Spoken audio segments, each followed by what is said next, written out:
Bonjour tout le monde, bienvenue, c'est Grégory et aujourd'hui je vous présente ma 12e épisode de Nid des Aigles car oui, hier il y a eu un résultat assez inattendu quand même. Donc par conséquence, il y aura une équipe romande en finale cette saison pour la 3e saison de suite et il faudra le préciser. Alors, ce sera laquelle? Lausanne ou Fribourg? J'analyserai tout ça cet après-midi avec vous. Donc, je serai tout d'abord à la Vaudoise Arena et ensuite, oui, il y a une deuxième demi-finale qui aura lieu entre les ZSC Lions et le HC Davos. Deux très belles affiches. Donc, plus tard, je serai à la Swiss Life Arena. Donc, bonjour, bienvenue tout le monde, bienvenue à ma 12e épisode, un peu en urgence. Car oui, il y a eu un résultat important hier soir. Le Fribourg-Gotteron a gagné le match 7 à Berne sur le score de 4-1. Donc, les Fribourgeois se sont qualifiés pour les demi-finales. Donc, on aura le droit à un derby lémanique en demi-finale entre Lausanne et Fribourg. Les deux se sont affrontés la saison dernière où Lausanne s'en est sorti vainqueur. Donc, est-ce que ce sera la revanche de Fribourg? Avec Lars Leuenberger, ils ont toutes les cartes en main, mais il y a des statistiques qu'on va analyser plus tard. Mais il y a quelques faits que je voudrais vous présenter avant. Car oui, ce sera la 3e finale de suite où il y aura une équipe romande. D'abord, il y avait Genève et Bienne en 2023. Ensuite, la saison dernière, il y avait Lausanne en finale. Ils ont perdu match 7 à Zurich. Donc cette saison, est-ce que ça va être Lausanne de nouveau qui va confirmer leur statut de leader de saison régulière, ou est-ce que Fribourg va continuer leur remontada depuis Noël et cette fameuse Coupe Spengler, et est-ce qu'ils auront une chance à soulever la coupe en finale d'ici fin d'avril? Alors, je vais analyser tout ça avec vous. Donc, tout d'abord, si on prend les deux séries, Berne contre Fribourg et Lausanne contre Lugano, on pourrait estimer que Lausanne serait plus frais, bien que Lausanne et Fribourg aient disputé 7 matchs dans leur série.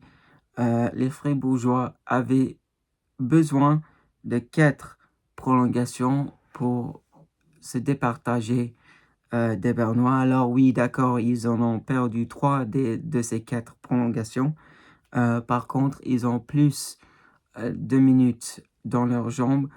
Donc, est-ce que, au fur et à mesure que cette série avance, la fatigue pourrait jouer un rôle, ou est-ce que Fribourg, ils sont vraiment sur une bonne lancée, que ça va continuer à être bon pour eux? Est-ce qu'ils vont poursuivre leur bon chemin? On verra ça. Donc, mesdames et messieurs, après avoir expliqué quelques faits importants sur l'histoire du championnat, je suis maintenant à la Vaudoise Arena, car oui, samedi soir, le premier match aura lieu ici entre le Lausanne Hockey Club, premier, et Fribourg-Gotteron, 6e. Donc, ça va être un derby, et il faudra noter ça, ça va être un derby, et il y a des statistiques intéressantes à analyser. Et après avoir analysé ces statistiques, je vais vous donner mes pronostics pour cette série qui s'annonce être palpitant à suivre. Alors, ce qui rend cette analyse un peu plus facile, c'est que Fribourg et Lausanne ont tous les deux disputé 7 matchs dans leur série. Donc, les statistiques sont équilibrées dans cette manière. Mais il y a quelques statistiques flagrantes à vous dévoiler. Alors, je vais faire statistique par statistique et vous pouvez voir qu'il y a une grande différence quand même. Tout d'abord, alors cette statistique est en faveur de Lausanne. Si on prend les compteurs des buts marqués durant les séries, c'est 25 pour Lausanne qui vire en tête, qui plaide en tête, et c'est Fribourg est deuxième en ayant marqué 20. Alors oui, Langnau et Berne sont deux équipes complètement différentes, mais pour Fribourg, d'avoir marqué 20 buts contre cette équipe bernoise, c'est du lourd quand même. Donc Fribourg se trouve juste derrière Lausanne, si on prend les buts marqués.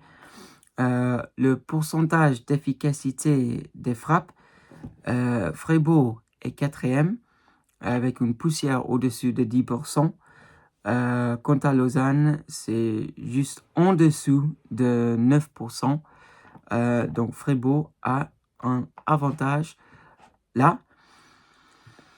Les buts marqués en supériorité numérique. Alors 5 en 7 matchs pour Fribourg, uniquement 2 en 7 matchs pour Lausanne.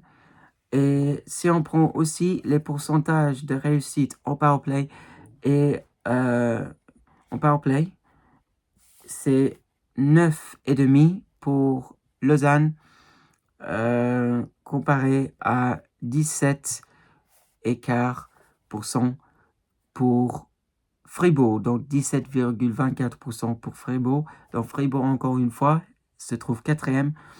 Quant à Lausanne, elle est sixième.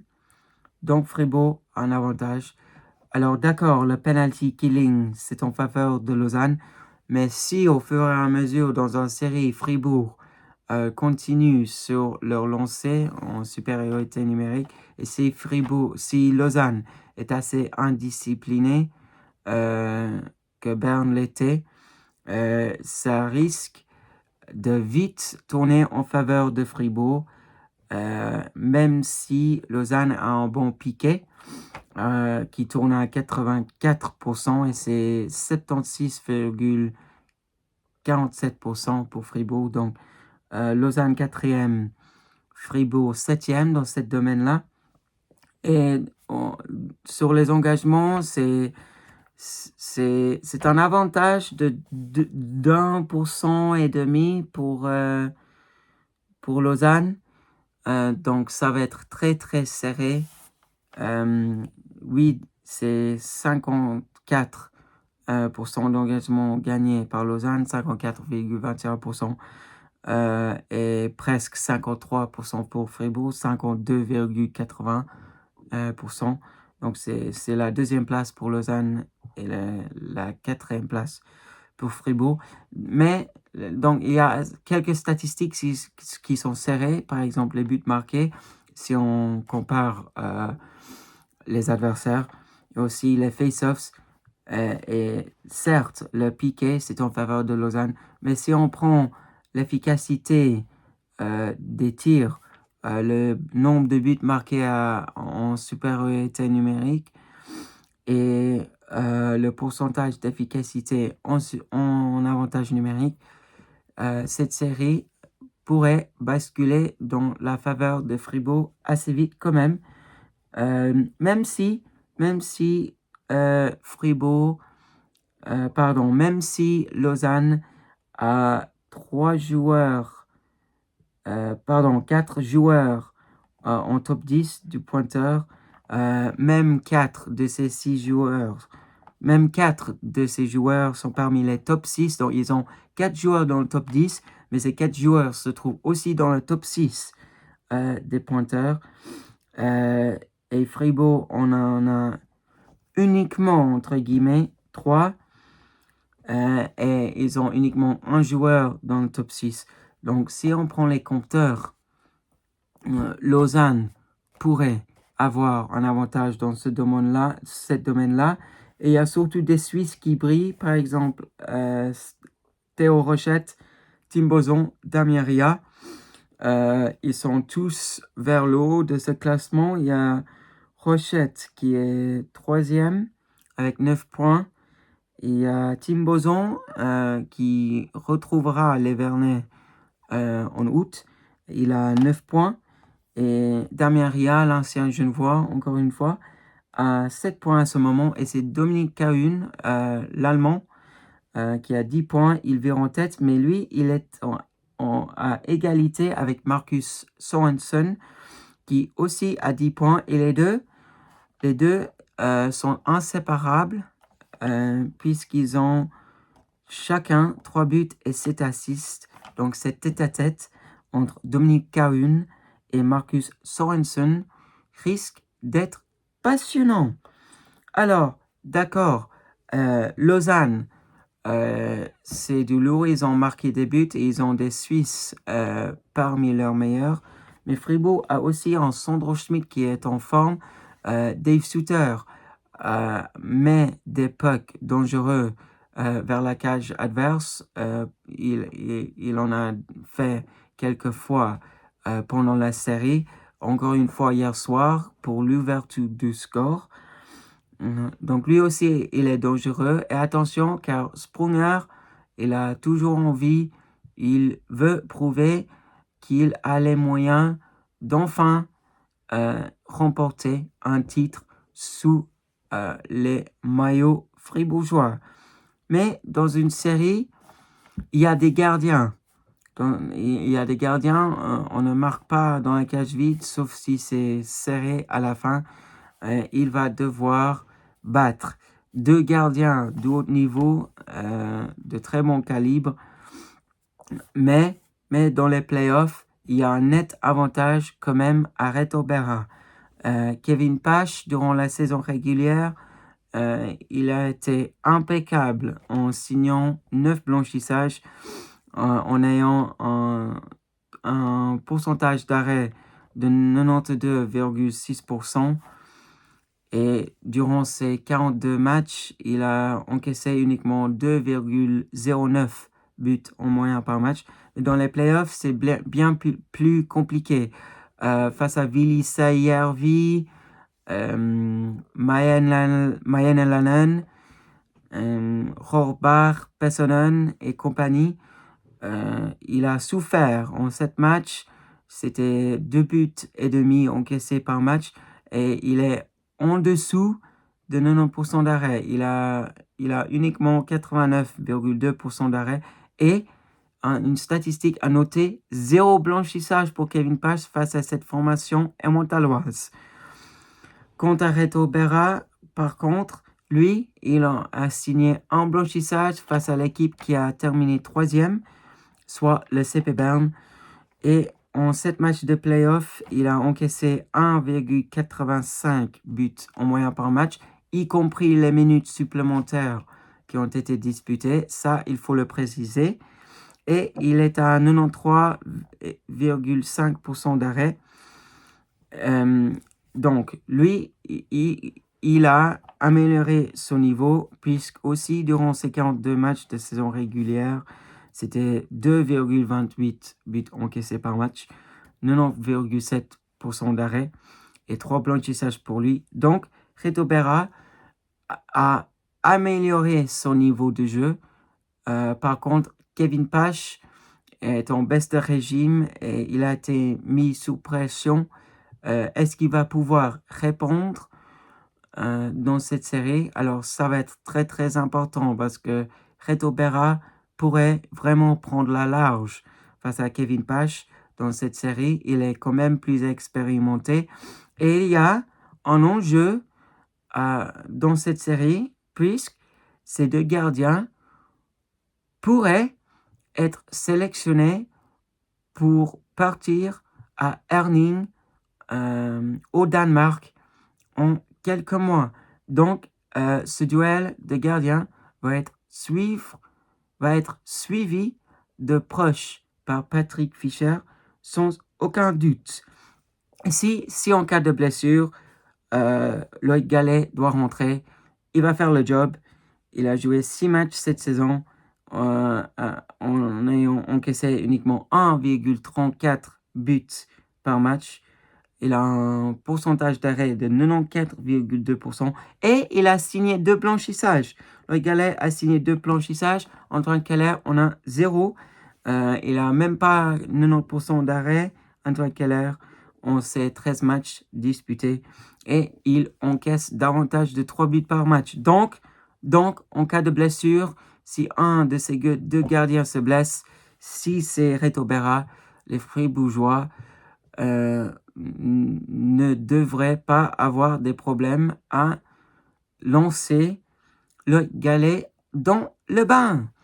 Alors, donc, prenons tout ça en compte. Qui va gagner cette série? Alors, c'est simple. Fribourg est sur une belle lancée. Ils ont déjà gagné une coupe cette saison. Et avec la revanche dans l'air, ils vont réussir à se qualifier pour cette finale prestigieuse en remportant cette série 4-2. Donc, ils vont gagner l'acte 6. Ils vont faire le break bientôt dans cette série comme face à Berne. Ils vont garder ce break et ils vont cette fois-ci se qualifier en s'imposant à la BCF Arena lors de match 6. Alors, donc, la première équipe qualifiée va être le HC Fribourg-Gotteron, quitte de l'autre série. Maintenant, on part chez la Swiss Life Arena. À quelques instants. Bonjour, je suis de retour, mais cette fois-ci, je suis à la Swiss Life Arena. Alors, imaginez un monde où Fribourg-Gotteron s'est qualifié pour une finale. Alors, qui va les disputer pour batailler pour cette coupe que le Genève Servette a soulevée en 2023 et que les ZSC Lions a soulevé la saison dernière. Donc, est-ce que ça va être Davos en finale contre Fribourg ou est-ce que ça va être Zurich? Zurich qui aura l'avantage de la glace quand même. Alors, on va analyser ça. On est à Zurich. Alors, qu'est-ce qui va arriver dans cette série? Alors, bonjour. Oui, je suis de retour pour cette deuxième partie de l'émission. Et comme à la BCF Arena, comme à la Vaudoise Arena, je vais vous présenter les statistiques flagrantes qui pourraient avoir un impact sur cette série. Alors oui, c'est une série, donc ces statistiques pourraient peut-être dire rien à la fin sur la glace, mais il y a quand même une raison pour laquelle je me mets sur une de ces 2 équipes dans cette série. Alors, je vais vous présenter les statistiques et on va analyser tout ça ensemble. Donc Zurich, ils ont fini 2e, Davos 5e. Donc, on risque déjà d'avoir la 5e de la saison régulière contre la 6e de la saison régulière. Alors, soyez honnête avec vous, je ne sais pas toutes les équipes qui se sont qualifiées et leur place en classement, mais sûrement ça doit être du jamais vu, non? La 5e contre la 6e en finale, j'ai jamais vu ça. Donc, ça risque d'être une série intéressante. Ça va être chaud. Davos a joué 4 matchs face à Zug. Zurich a balayé Cloton en 5 rencontres.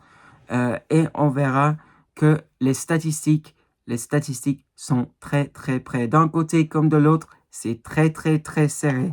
Alors, tout d'abord, en 4 matchs, Zurich a marqué 17 buts, 3,4 buts marqués par match. Quant à Davos, eux, ils ont marqué 16 buts en 4 matchs. Donc, pour Davos, c'est 4 buts par match. Imaginez la machine d'Adam Tambellini qui a 6 points. 6 points, oui, mais pour 6 buts. 6 buts, 6 points. C'est simple, non?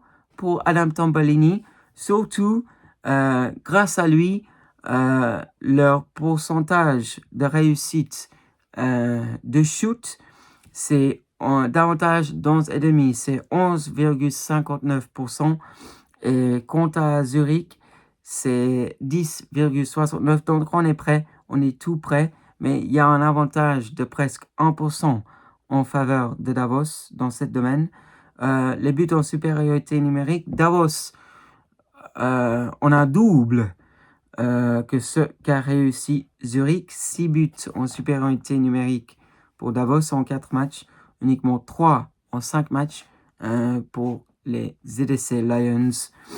Et là, on va voir que si Davos continue sur leur lancée, si Davos continue à être aussi efficace qu'ils l'étaient contre Zug, cette série pourrait vite basculer dans leur faveur, que eux, ils ont 40% d'efficacité en supériorité numérique. Quant à Zurich, c'est une poussière au-dessus de 23%. Ça, c'est un large avantage. Et encore une fois, Davos, ils ont encaissé uniquement une fois en supériorité numérique. Ils ont une efficacité énorme pendant les désavantages numériques. Et sur les pénalités à tout presque 95%, c'est aux alentours de 94,5%.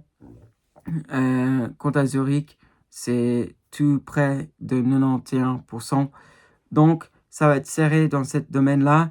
Et on voit avec les supériorités numériques que les avantages et les désavantages numériques pourraient peser très lourdement sur cette série. Les face-offs, oui, c'est en faveur de Zurich avec 55% d'engagement gagné. Quant à Davos, c'est uniquement 46%. Donc, Zurich est premier, ils sont en tête si on analyse les engagements gagnés. Mais Davos est uniquement 6e. Par contre, parmi les top 10 pointeurs en playoff jusqu'à là, Davos, on a 2 joueurs, mais Zurich, on a uniquement un seul.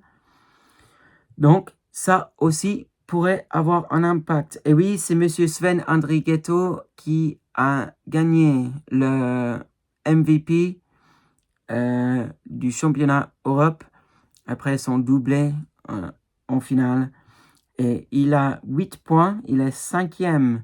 Donc, il est le meilleur parmi les 3 joueurs entre les 2 équipes qui sont dans le top 10. Il est le meilleur en 5e position avec 8 points, 3 buts pour 5 assists. Matej Stransky se trouve à la 8e position avec 7 points, 2 buts, 5 assists. Et Adam Tambellini est 10e avec 6 points. Et comme j'ai dit, 6 buts. Imaginez 6 buts, 6 points. C'est facile, non? Surtout quand vous visez des trous de souris dans la cage et que ça finit au fond. Il va vraiment vouloir exploiter le moindre trou face à Simon Ubec, le joueur très tchèque qui est très en forme. Lui qui brille en playoff, tout comme Sandro Eichelmann d'ailleurs. Alors, pour Sandro Eichelmann, c'est un peu l'inverse de Kevin Pash. Vous allez savoir un peu plus tard. Mais je vais juste retourner vers les pointeurs avant d'analyser les statistiques des gardiens. Car si on va plus loin des top 10, parmi les top 20 pointeurs en quart de finale, il y a 4 grisons. Et ainsi que Stransky et Tambellini, il y a Rajfors 5 points et Zadina aussi 5 points. Par contre, il en a uniquement 2 joueurs de Zurich. Et le joueur qui accompagne Sven Andrighetto parmi les top 20, c'est bien évidemment Denis Malgin, qui est en 13e position avec 6 points, 1 but, 5 assists. Donc, Davos à trouver un moyen d'être efficace. Leurs meilleurs joueurs sont leurs meilleurs joueurs. Ils ont un taux d'efficacité énorme devant le filet. Ce serait intéressant de voir le nombre de tirs qui sont dans l'axe, car là, ça, je ne sais pas. Mais Davos, face à Zug, ils étaient vite. Les transitions sont très vite. Zurich aussi face à Cloten, donc ça va être intéressant de voir le plan des deux coachs dans cette série-là. Car ça va être serré, ça va être très très serré. Mais dans cette série, ce qui est sûr, c'est que les avantages et les désavantages numériques vont peser lourdement, mais vraiment lourdement dans cette série. Quant au gardien, là aussi c'est serré. Alors, je veux revenir sur Sandro Eichelmann, sur ce que j'ai dit il y a quelques instants. Quant à Pache, par exemple, Pache, ses statistiques sont en baisse depuis le début de playoff. Quant à Sandro Eichelmann, d'ailleurs, lui, il brille. Il brille sous cette pression. Et ça peut être énorme vu les sélections pour les mondiaux qui vont venir pendant les prochaines semaines. Car Sandro Eichelmann, en playoff face à Zug, 4 titularisations, un but encaissé en moyen par match, un blanchissage et un pourcentage d'arrêt de 96,2. Alors ça, c'est incroyable. Si l'on compare avec son championnat disputé, il a joué 34 des 52 matchs. Il a encaissé 2,34 buts par match. Il n'a même pas été à 92% d'arrêt. C'était 91,7% pour être précis. Et il a signé uniquement en blanchissage. Donc, en 4 matchs de playoff, il a déjà le même nombre de blanchissages.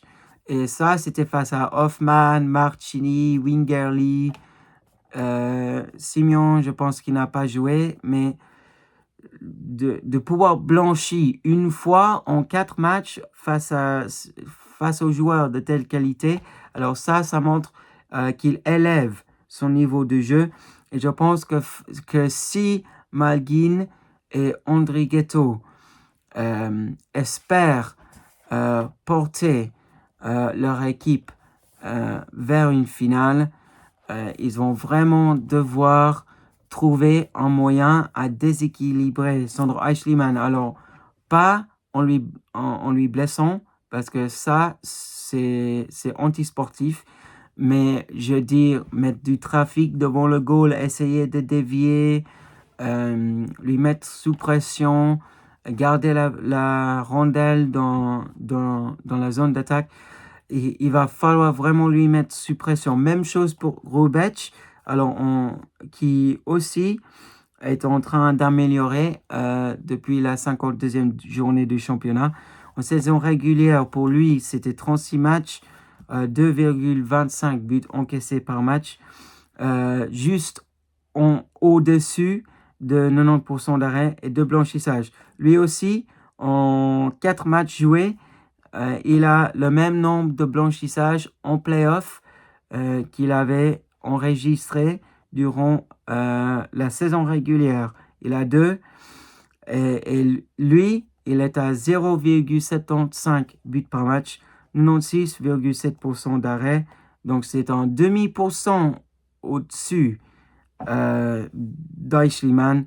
Donc, ça va être serré. Les deux gardiens, on a joué 4 matchs. Ça va être serré, ça va être chaud bouillant, ça va être palpitant. Et même chose pour Davos, ils vont vraiment devoir mettre du trafic devant le goal, essayer de dévier. Les buts dans cette série ne doivent pas être jolis. Je pense qu'il va y avoir des buts de patin, de cuissette, de dos, d'épaule. On va devoir vraiment essayer de driver le net dans cette série afin d'essayer de déséquilibrer les gardiens. Alors ça va être serré. Encore une fois, prenons en compte les statistiques.